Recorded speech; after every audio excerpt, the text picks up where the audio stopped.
There are already a lot of videos on the Sony a7C online, and if you're considering buying this camera, then you should obviously watch those. But if you're short on time, then I'm going to tell you 9 things about this camera in under 3 minutes. Let's start the clock. The a7C impressively crams the power of the a7 III and its full-frame sensor into a smaller body, while adding better performance in many cases and better stability.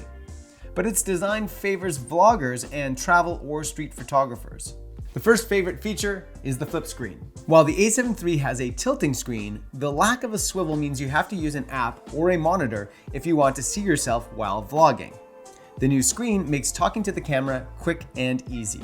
Another top feature is no overheating or record limits. Now my a7 III, as much as I love it, overheats pretty quickly when shooting 4K video. It also stops every 30 minutes, and that's kind of annoying. Well, the a7C has none of these drawbacks. It is super stable and has no record limits. Next up are the physical design improvements and simplifications. The floppy port flaps of the a7 III can be very perplexing and frustrating. The new clean hinged flaps make opening and connecting so much easier. While the a7C does lack the multitude of custom buttons that are found on the a7 III, its streamlined design is far more in tune with other rangefinder cameras. The next win is the a7R4 color science. It's a subtle difference, but the colors and contrast are a little closer to that of the a7R4 than they are of the a7 III.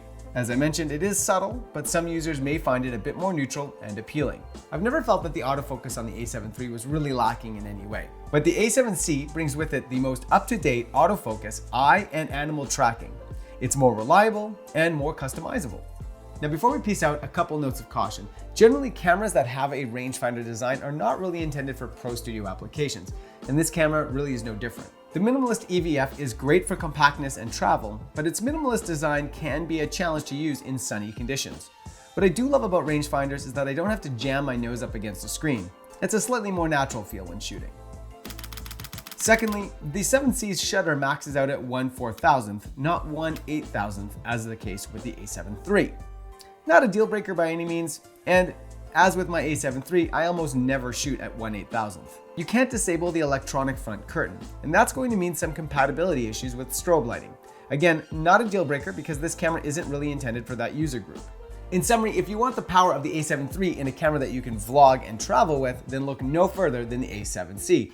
And that's about it. Looks like my time's almost up. Thanks so much for watching, guys. As always, please subscribe to this channel for more videos like this. Comment in the comment section below because I know you got something to say.